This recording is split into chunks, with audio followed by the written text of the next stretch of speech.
Patriots fans, it's way too early for any kind of meaningful power rankings, but that's not going to stop a lot of the higher end sites from being able to do so. Are the New England Patriots really ranked toward the bottom of the ranks in the AFC? Our good friend Steve Balestrieri and I will discuss that matter today. My name is Mike Debate, and you're about to be locked in to the Locked On Patriots podcast. You are Locked On Patriots, your daily New England Patriots podcast. Part of the Locked On Podcast Network, your team every day.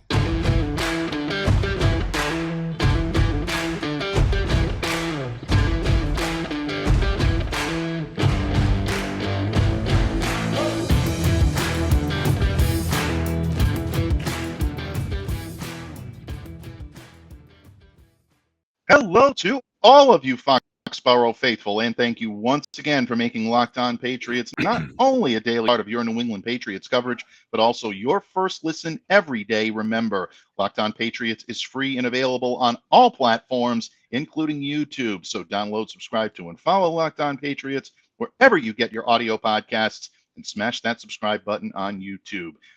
Patriots fans, it is always early at this time of year to start any type of meaningful discussion regarding power rankings, but it doesn't stop those in our business from putting them out there anyway. Whether they're way too early, just a bit too early, or just right, power rankings are always fun. Well, this past power ranking coming from our very own colleagues here in Locked On Land may not be so enjoyable for the New England Patriots. Our good friends over at Peacock and Williamson, Brian Peacock and former scout Matt Williamson, gave their rundown of what they believe the Patriots are ranked in terms of AFC rankings. Well, your New England Patriots came in 13th in that regard. And, you know, I'm a little bit of at a loss for that, but you know what? Don't just take my word for it. We always ring in whenever we need some level-headed wisdom and counsel. We always go to our voice of reason here, our resident voice of reason at Locked On Patriots, and truly one of the great columnists when it comes to Patriots coverage, one of the great guys you'll meet in this walk of life or anywhere. My good friend, my Patriots paisan, columnist extraordinaire from PatsFans.com, and not just the co-host of one great podcast, folks, two great podcasts, Patriots 4th and 2, alongside Russ Goldman, Derek Havens, and then, of course, One Patriots Place with our good friend Thomas Murphy, and, of course, the lady of Locked On who joined me here yesterday, Claire Claire Cooper. But my Patriots paisan is here today, and it's been too long since we've had him here on the airwaves. Steve Balestrieri once again joins me. Welcome back to the pod, buddy. Oh, it's great to be back. I missed you, my friend. I know, things have been a little dicey around here for a bit, but it's good to be able to sit back and talk football, and especially talk football with you. Absolutely. One of the great things in this business is being able to talk football, not just with good friends, but also with knowledgeable guests. And I always have the pleasure of doing that each and every week here on Locked On Patriots, whether it be with Murph, whether it be with Claire, you. We always seem to find, the time to get our regulars in here. And yes, some scheduling snafus, a lot more on this side than on Steve's side, but he's been patient. And without further ado, folks, we'll get right into it. Steve, before we get into the power rankings and how we believe this New England Patriots team is going to shake out, OTA began earlier this week for the New England Patriots. A lot of faces that were there, some that are not that we expected. Like, I don't think anyone expected N'Keal Harry to show up. These are organized, they're voluntary workouts. So, they're not in violation or anything like that for not being there. No fines or anything of that type. It's not mandatory mini camp. That's in a couple weeks. However, there are some names on that list that I don't think people really thought may be either holdouts or wouldn't be there. Isaiah Wynn kind of took me by surprise. And I wrote about this a little bit the other day for Sports Illustrated about him being one to watch here in terms of whether or not he'll actually show up for OTA or if the first time we'll see him as mandatory minicamp. Isaiah has always been kind of an anomaly when it comes to Patriots fans. All the talent in the world, when he's locked in and he's healthy, one of the better left tackles in the league, or at least in the conference. But health has always been a problem with him, and it's caused him sometimes to miss time, maybe miss practice time. caught out of position at times. He's had some issues with being disciplined in terms of penalties. When you look at this and you look at something like an Isaiah Wynn not being present in OTA, first of all, is it much ado about nothing in terms of worrying about his presence? And could this have long-term implications, especially with a lot, or I should say, a robust group of offensive linemen that the Patriots may have to choose from this year? Yeah, I normally I'm not one to sweat if some guy doesn't show up for OTAs, but I think this is a big year for both of the Patriots tackles. So, I would hope that it's just some lingering physical thing, which we know Isaiah Wynn's had plenty of those. Mhm. I would hope it was rather that than him not wanting to come to, quote unquote, voluntary OTAs. I just, I think, certain guys don't really need to be there. I think he needs to be there. Yeah, I'm a little surprised that Isaiah wasn't there. And look, we don't know the reason for it. No one has come forward yet. It hasn't come from Isaiah's camp or the Patriots. Obviously, it won't. Um, with workouts of this type where where they're voluntary and not mandatory, it's very, very difficult to put that type of restriction on a player and say, well, this is why he's not there, unless a source happens to leak it. And to the best of my knowledge, at the time we're recording this podcast, that hasn't happened yet. But again, you're looking at a team right now that is flush with offensive linemen, and whether you want to, give credit where credit is due to the players that are going to be, trying to make the roster, whether it be rookies like Cole Strange, he's got a couple of rookies that the Patriots picked up in the latter rounds, Chasen Hines and Andrew Stuber, but you've got other guys on this roster, and from what I was hearing earlier this week, from some of the scuttlebutt that was going on around Gillette, Justin Herron is someone that is really impressing the Patriots brass, especially in early workouts. And he took a good amount of reps. He was lining up at right tackle. Trent Brown had moved over to left tackle. Cole Strange taking a lot of snaps at left guard. So this could be the type of line that they're looking to align. And if they start to impress, the other problem here with Isaiah is that he's ready to hit the books, and he already has, I guess, or Miguel will correct me, I'm sure, in either a DM or whatnot. But regardless of when the season begins, his contract will hit the books at 10.4 million. Patriots did exercise that fifth-year option, and that's usually an indication that they want to try to keep him around. But the duration of that contract, what he's going to, bring to the table, could make things interesting in terms of whether or not they're able to find a trade partner this year. The Patriots do stand to open up some cap space there as well, so maybe they might be looking toward the future. Keep that; they're going to be flush with cap space in 2023. This is one to watch. I think it's something that's going under the radar right now. Several people have, at least thrown the idea out there. Our good friend Evan Lazar of CLNS Media is someone I've been talking to. Evan will be a guest here this week on Locked On Patriots. We'll discuss that again. But I wanted to get your take on that because, again, you always have that level-headed, reasonable approach that we need here on Locked On. So I appreciate your candor. I appreciate your thoughts. And who knows, maybe Isaiah will show up next media availability and all will be forgiven and everything will be all set and this will be much ado about nothing. But to me, that's one I'm keeping my eye on right now.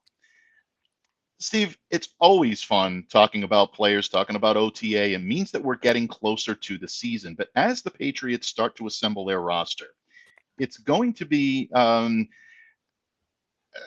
very top of mind with a lot of Patriots fans, with a lot of media, as to where this team ranks in the grand scheme of things. Is this a playoff team? Are we looking at a team that might struggle? Have they regressed when their competition has maybe ascended a little bit?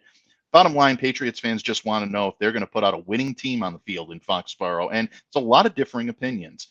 My colleagues here at Locked On Podcast Network, especially the Peacock and Williamson show, issued their statements yesterday on who they believe the Patriots should, or where they believe the Patriots will end up. And again, as I said to open the show, 13 out of 16.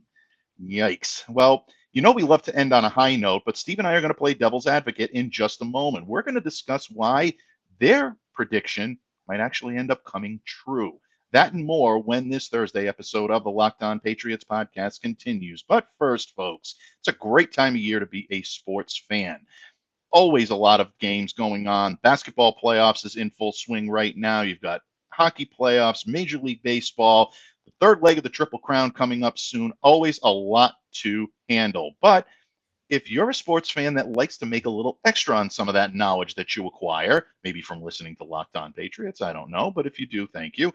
You definitely want to check out our good friends at betonline.net because they are your source, your number one source for all of your sports betting stats and information. Follow all of the latest developments, league reviews, and news by following betonline.net, your continued source for all sporting wagering information, from live betting to playoffs, esports, and more. Head to the website today or use your mobile device to learn more about the trends and the action. Bet online, where the game starts. Locked On Patriots fans, in this competitive business environment, could you afford to have a portion of your workforce just sitting around doing nothing? Well, why should your building be any different? Catalyst Power would like to lease that empty rooftop from you to build a large solar array. Generate a brand new revenue stream without lifting a finger or being responsible for the installation or upkeep of that array. You can do something great for the environment, great for your marketing, and great for your bottom line, all at the same time. Catalyst Power will own, install, and operate the solar array at no cost to you. While your building won't receive the electricity generated by that array, it couldn't be generated without you. This is the simplest way to achieve an environmental, social, or governance goal, all while getting paid. Eligible rooftops in Massachusetts and Connecticut are over 50,000 square feet of usable space and are relatively new, or with a scheduled repair or replacement timeline. Earn up to $1 per square foot per year in lease payments. Go to catalystpower.com/LockedOnPatriots to learn more. That's catalystpower.com/LockedOnPatriots.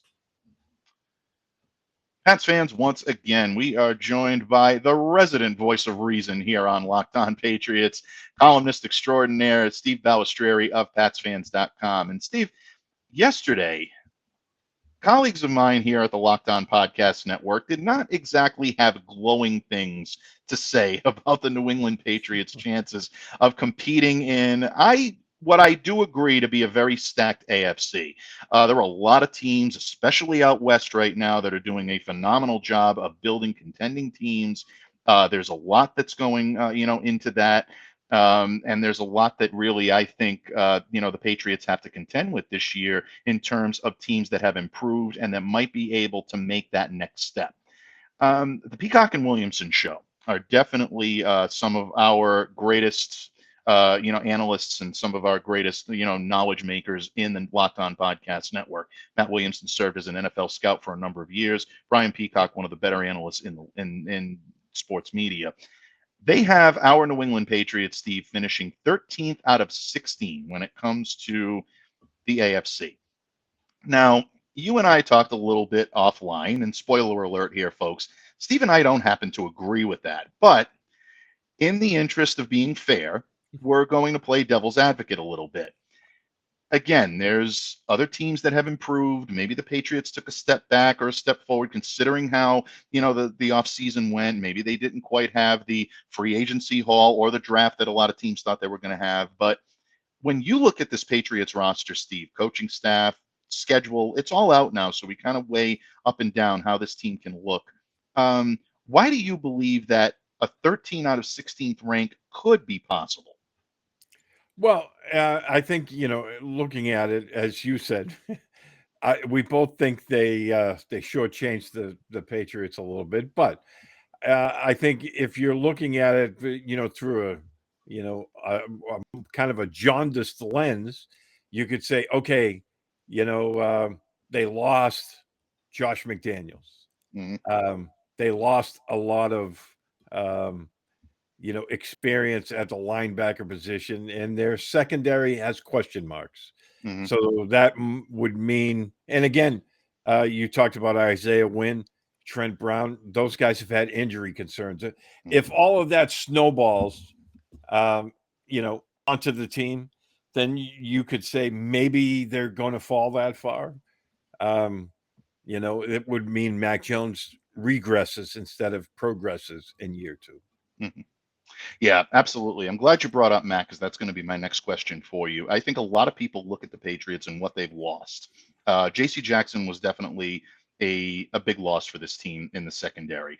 For a team like New England that always prides itself on having that one ball hawking corner that's able to make coverage, a beast in man coverage, JC was definitely that. And you've replaced him with Malcolm Butler, who, and I'm not saying Butler is the only one they've replaced him with. I know they've, spent some, capital bringing in Terrence Mitchell. They've drafted guys like Jack Jones, who could end up playing on the outside. Jack looked very good on Monday in OTA, by the way, getting a lot of reps with some of the first team starters and some of the primary guys on defense. So maybe that's a diamond in the rough that the New England Patriots may want to utilize. He's one I'm going to have my eye on this week coming up when the media once again has access to OTA. But Marcus Jones obviously is someone that can fill in there as well. Jonathan Jones coming back in the slot, not the outside. But that's still a big hole, and it's still one that I do think that the Patriots may keep an eye on in terms of maybe adding a veteran here or there to try to shore that up. I think it would be a smart move for them, and I think it would be a good move for them. So if you're looking at an Achilles heel on that defense right now, it may be the cornerback position. I also talked a little bit yesterday here with Claire regarding the interior of the defensive line and the lack of a true nose tackle. Steve, we've discussed this several times when it comes to Devon Godchow not really giving them that type of presence that they needed in the middle. Have they done anything to kind of quell that a little bit? Is Barmore going to be that guy? I don't think so. Not the way they have him lined up. I don't think it's going to be his best, how they're going to utilize him best. But how are they going to stack that front seven to be able to stop the run? Because once you figure out a way to do that, it's going to allow guys like Matt Judon and some of the more speedy linebackers that they've turned the ball over to, guys like McGrone, guys like Uche. Obviously Matt Judon was very good at that last year, pinning their ears back, getting after the quarterback. So those are the areas on defense right now that I'm looking at. But to get back to where you had gone with Mac, you mentioned about Mac regressing, and unfortunately, with sophomore quarterbacks, that can happen sometimes. You can either get a quarterback that doesn't necessarily perform up to snuff, or they build. Now, we've heard a lot of rumors about Mac in the offseason that he's been working with Tom House, trying to increase arm strength. He's adapted a much more, efficient diet. He looks leaner. I believe it was Kendrick Bourne who says his stomach is gone. He looks like he's ready, to really compete. He sounds like he's doing all the right things. Sounds like he's ready to take on more of a leadership role. Based on all of that information, is it really feasible to even consider that he may regress as opposed to progress? How could he possibly underwhelm in 2022? Yeah, I think the only way that would happen, because I do like the additions they made player-wise on offense. Mm-hmm. I think the offense is going to be much better in 2022 as long as his protection holds up. But I think if you're going to make that argument that he could possibly regress, I think it has to start and end with, God help me for saying this, the coaching staff, because I know we've been beaten over the head with this nonstop, like ad nauseum. But I think if the coaching staff would to fall flat on their face, I think that's going to be the cause of it. But, I really don't see that happening. Yeah, I don't see it happening either. And that's one of the big reasons why I think we agree that we really don't see the Patriots coming in as 13 out of 16 in the AFC. Are they going to get home field, and are they going to compete and blow the doors off the AFC East again? Probably not. Buffalo's a pretty good team. Miami, I think, is going to give them a good shot. And of course, there's a whole host of other teams in the AFC that are capable of winning and winning in a good clip. But I think the Patriots are a lot better than people are giving them credit for, even before a snap is taken. When we continue, folks, Steve and I will bring it all home for you here today on Locked On Patriots by telling you why 13 out of 16 is a little unfair to the New England Patriots and why we believe this team will be a lot better. But first, Steve, the summer months have arrived here in New England. 90-degree temperatures last week, and even though it's still technically May and we haven't even gotten into Memorial Day weekend yet, it's still time to go out and enjoy the great weather. And one of the big things about doing that is making sure that your ride is in tip-top shape. If you haven't taken your automobile out of that winter doldrums that it's been in for a little while, you definitely want to upgrade your ride, and you want to make sure that it's running as best as possible. And the best way to do that is by visiting our good friends at rockauto.com. With rockauto.com, folks, you can save time, you can save money. Why choose to spend up to 30%, 40%, even 100% more for the same parts from chain stores or dealerships? RockAuto.com is a family business, and they've been serving do-it-yourselfers for over 20 years.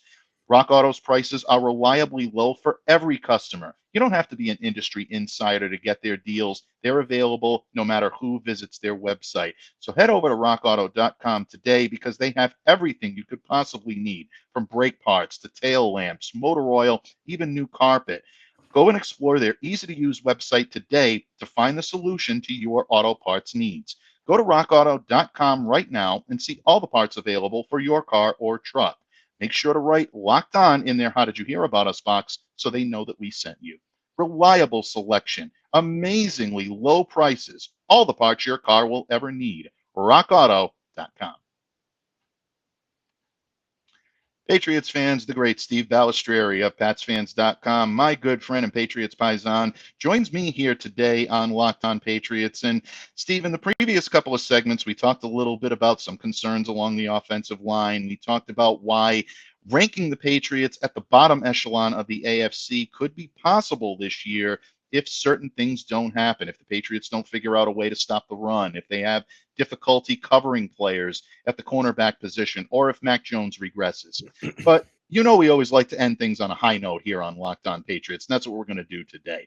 I don't think the Patriots are the 13th best team in the AFC. I think they are better than that. How much better? I think we need to see a little bit more on the field. But I think ranking them that low is just looking at the names on the roster and maybe not really understanding what these guys could bring to the table in a Bill Belichick system. That being said, you're our resident voice of reason, Steve. You always bring a level-headed approach, and you always calm everybody down and let everyone know exactly what's to come and how it's going to arrive. So I leave it to you, my friend. Why do you believe that ranking the Patriots 13 out of 16 teams in the AFC might be a little bit wishful thinking for their haters? Why is it unfair? I think you worded that perfectly. Again, I look at the coaching staff, which has been talked about nonstop, the offensive coaching staff. And yes, I think, when you look at losing a guy like Josh McDaniels, who I think was the best offensive coordinator in the NFL for several years, I think that's a big loss. There's no sugarcoating that. But the one thing that you have to keep in mind is they're not teaching Mac a new system. The system of the Patriots remains the same one. Yes, his coaching staff will be different, but his system will not change whatsoever. And I wouldn't be surprised if you see, guys like Matt Patricia be the running game coordinator and Joe Judge be the passing game coordinator. Other teams have done that. It's worked. And don't forget, Bill Belichick is still in the mix in that. So I think Mac Jones is going to be just fine with that. I love the additions that they've made because one of the things you and I have talked about on the show many, many times is they have solid players, but they lack that element of speed.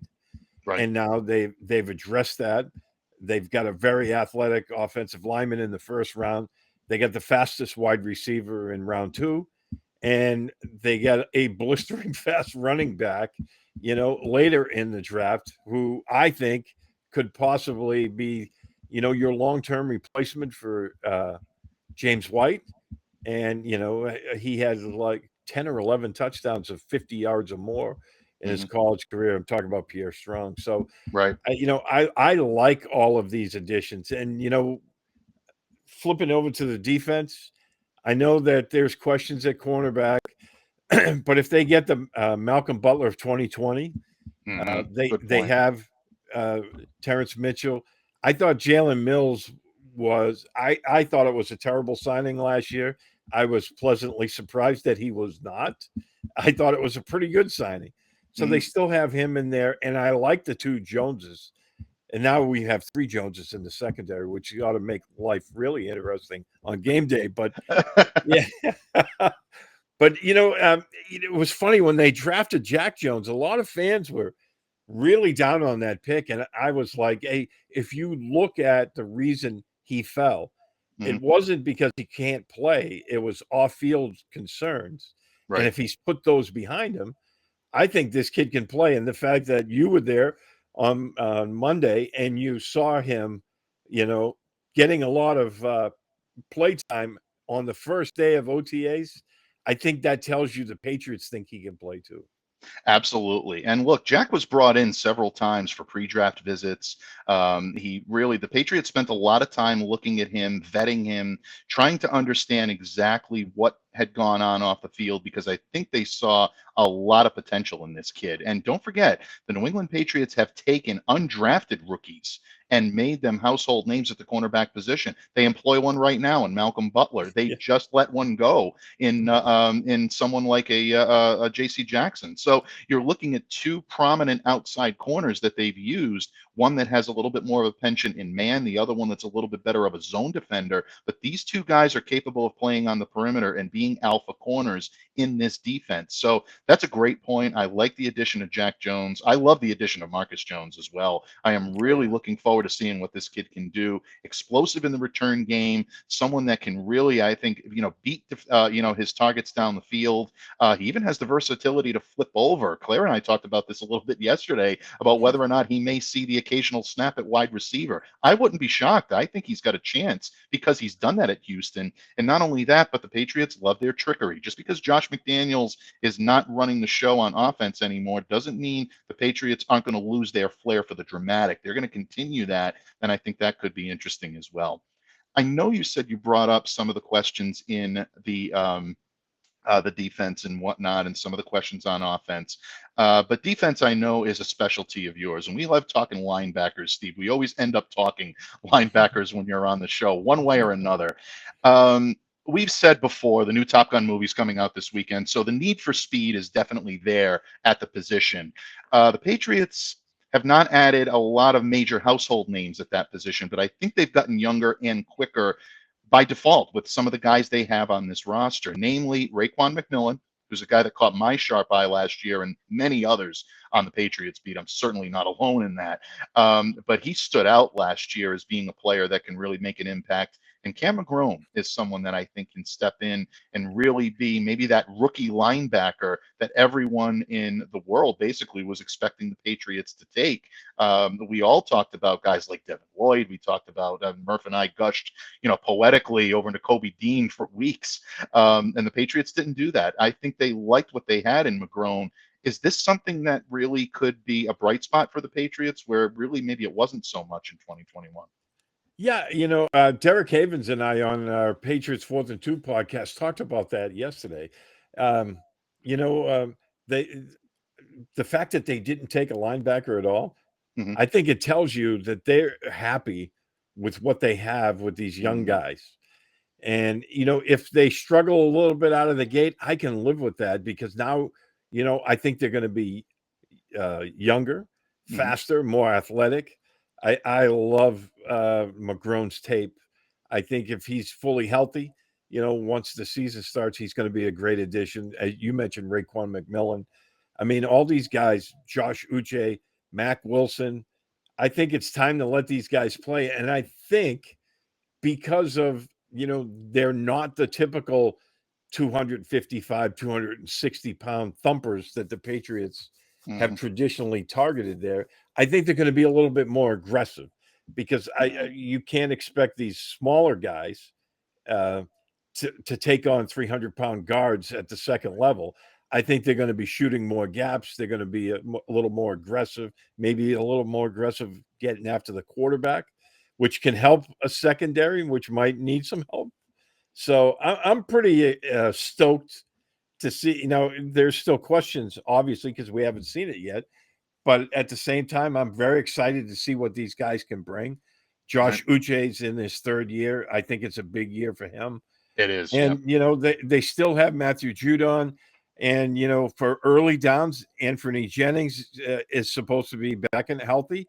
And maybe he's your edge setter on early downs. And, they bring in some of these other guys on passing downs and get after the quarterback. I'm really excited to see these young linebackers. Don't get me wrong. Love Donta Hightower, Jamie Collins, Kyle Van Noy. But, time waits for no one, as we Right. all know, my friend. And I think it's time for them to make that change. Absolutely. Time does wait for no one. But you know what? He's hanging around for a good long time when it comes to Tom Brady. But I think he's about the Yeah, only one he's the right outlier. now. He is the outlier, definitely. But no, all kidding aside, I think you make some great points, especially on Jennings, who really, I think, has never gotten maybe the attention he deserves, even from the day he was drafted. I mean, this is a kid that really played a strong role in Alabama's defense. And I know a lot of people, you and I were both very high on Anthony coming out of college. And when the Patriots snagged him, it looked like they may have gotten someone that maybe the other teams were sleeping on a little bit, and the Patriots had the good fortune of being able to get him. Had some injury issues last year, obviously, some questions about whether or not there's a little Foxborough flu or whatever. But regardless, the Patriots now have an opportunity to put some real young talent out there on the field at linebacker, whether it be on the outside or the inside. And I think especially when it comes to guys that can get after the passer and provide speed, I like someone like an Uche coming in and doing that. McMillan again. We talked about Mac Wilson coming in. That's these are really good, strong young players that can add a little new dimension to the way this game is being played. And I've heard the argument, and I don't put a whole lot of stock into it, and that, that's not the way Bill Belichick has always done things. Bill will adapt his game when he knows that the game has adapted and has moved in a certain direction. I think that's what you're going to see this year. So, Steve, I'm going to put you on the hot seat. I know I always like to do this unexpectedly, but I'm going to do that. If 13 out of 16 is irrational or unreasonable or unfair, I guess is the best way to put it, because I don't want to make the impression that my good friends Brian Peacock and Matt Williamson are unreasonable or unfair. Maybe unfair is a good way to put it. Where should the Patriots rank in terms of, just based on what you're seeing right now? Where do you think is a fair place to rank them in the AFC right now? I think in the middle of the road, 7 or 8 is legitimate to start the season. Mm-hmm. And I know a lot of people are looking at the AFC West and saying all 4 of those teams are absolutely stacked, which they are. But the issue that I would, talk to somebody about and say, all of those teams are going to have to play each other all season long. Absolutely. And it could be very possible that only one of those teams comes out of that division in a playoffs. Mm-hmm. Because Absolutely. they're playing each other all the time. So, it's true. That division is stacked. I think all 4 of those teams are worthy of going deep into the playoffs. But Right. when you're playing each other every week, what's going to happen? So Mm-hmm. I think the Patriots have a shot at going right back to the playoffs again. Mm-hmm. I don't think they're a Super Bowl team yet, but they're making changes. I like the changes that they've made. My first reaction, on draft night was I wasn't happy with the pick, and then I thought about it.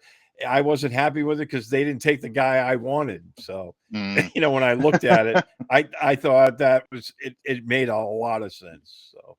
It really does. And let me tell you, Cole was definitely in the mix when it came to the starters and it came to the big dogs on the offensive line. So if that's any indication this early, it goes to show you what type of faith they have in him. Now, will that faith be rewarded throughout minicamp and training camp? That's another story. We're still in the very early stages here, folks. No one's earned any spots just yet, and no one's insinuating that. But at the same time, when you're being thrown into that mix, it shows the Patriots definitely have those aspirations for you. And we'll see if Cole can go ahead and take them to that next level.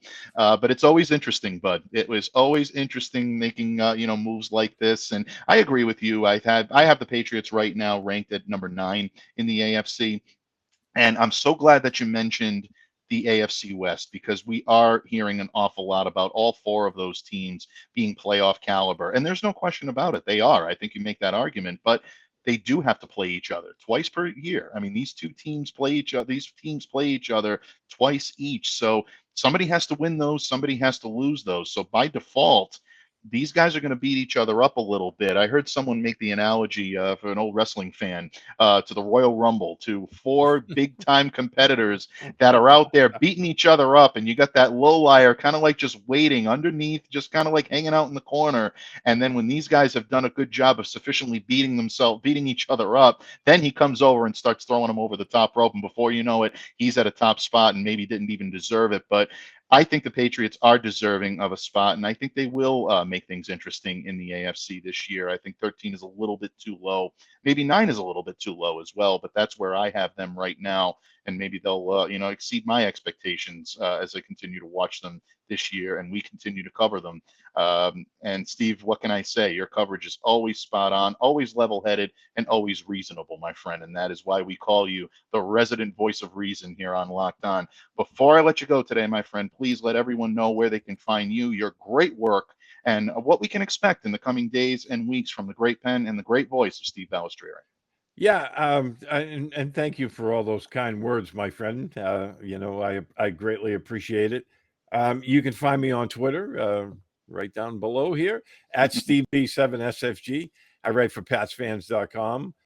We do the podcast over there. We're going to be looking at what the media was allowed to see at OTAs, and then we're going to start doing a deeper dive on the position groups, because as we see more of these guys, maybe we'll see some slight tweaks to the system that they play in. Obviously, they won't have a fullback this year, and that might mean more wide receivers on the field. I certainly hope so, because I think we didn't mention Devontae Parker, but replacing N'Keal Harry, who's been a little bit of a disappointment to say the least, with Devontae Parker, I think is a big win. So, I think the Patriots are going to be trending up. It all depends on how things play out, who stays healthy, but I think they're going to be just fine. I think they're going to be just fine as well. And I think it's interesting to see what types of moves will continue to be made, not necessarily personnel moves and bringing guys in or out, but how these guys align on the field, what positions they're going to be using. Ty Montgomery was fun to watch this week, and I'm wondering how that's going to continue, if it will continue into next week. And next time you're here, my friend, we are going to talk about Parker pretty heavily, because I got a funny feeling his usage is only going to continue to increase. And I think that makes things very interesting for the Patriots offense. But that's a discussion for another day, my friend. Thank you so much for lending your wisdom and counsel here today to Locked On Patriots. But most of all, folks, thank you for tuning in and for once again making Locked On Patriots a daily part of your New England Patriots coverage. Until tomorrow, Foxborough faithful, continue to stay safe, stay well, be the change that you wish to see in the world. Have a great day, everyone.